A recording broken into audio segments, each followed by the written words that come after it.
नमस्कार, मैं हूं शालिनी और आप देख रहे हैं न्यू महाराष्ट्र 24 न्यूज। आइए बढ़ते हैं आज की बड़ी खबर की ओर। परिवार एक पर राजनीति मतभेद, पुणे-लैंड डील पर शरद पवार ने तोड़ी चुप्पी, अजीत पवार की बेटी की बढ़ी ही मुश्किलें। शरद पवार ने कहा कि महाराष्ट्र सरकार को विवादास्पद पुणे भूमि सौदे की निष्पक्ष जांच करनी चाहिए। ये वही मामला है जिसमें उनके भतीजे और अब राजनीतिक प्रतिद्वंदी अजीत पवार के बेटे पार्थ पवार भी शामिल हैं। उन्होंने कहा कि ये जरूरी है कि सरकार उचित जांच करे और तथ्य सार्वजनिक करे। शरद पवार ने पुणे लैंड घोटाले में अपना मुंह खोला है। इस जमीन घोटाले में पोते पार्थ पवार की कथित संलिप्तता सामने आई है। शरद पवार ने टिप्पणी करते हुए कहा कि परिवार के तौर पर हम एक हैं, लेकिन वैचारिक रूप से विभाजित हैं। शरद पवार ने प्रशासन, राजनीति और परिवार के बीच अंतर पर जोर देते हुए कहा कि एक परिवार के तौर पर हम एक हैं, लेकिन वैचारिक रूप से विभाजित हैं। मेरे एक पोते ने अजीत पवार के खिलाफ चुनाव लड़ा था और अजीत पवार की पत्नी ने मेरी बेटी के खिलाफ।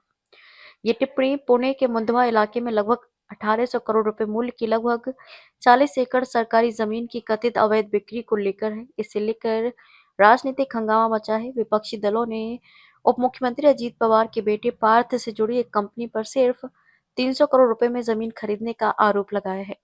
वह भी स्टाम्प शुल्क माफी के साथ। अजीत पवार ने इस लेन देन में किसी भी तरह की संलिप्तता से इनकार किया है।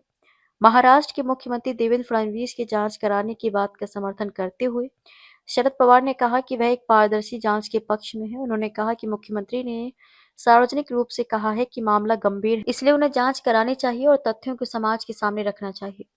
ये पूछे जाने पर कि इस मामले में पुणे में दर्ज एफआईआर में पार्थ का नाम क्यों नहीं लिया गया, शरद पवार ने कहा कि इस बारे में सटीक जानकारी केवल गृह मंत्री ही दे सकते हैं।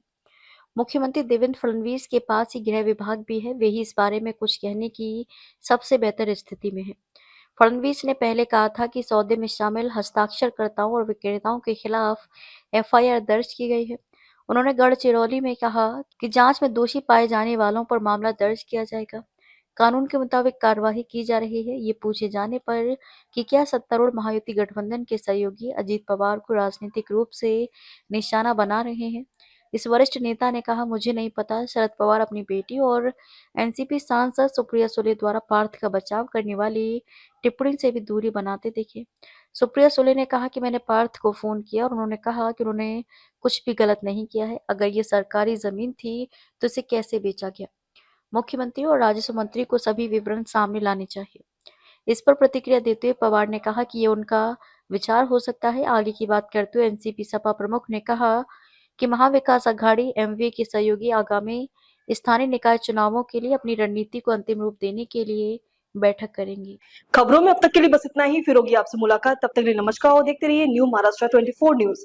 ऐसे ही लेटेस्ट अपडेट पाने के लिए हमारे चैनल को सब्सक्राइब करें और तुरंत नोटिफिकेशन पाने के लिए बेल आइकन दबाना न भूलें। यदि आप हमें फेसबुक या इंस्टा के माध्यम से देख रहे हैं तो हमारे पेज को फॉलो जरूर करें। धन्यवाद।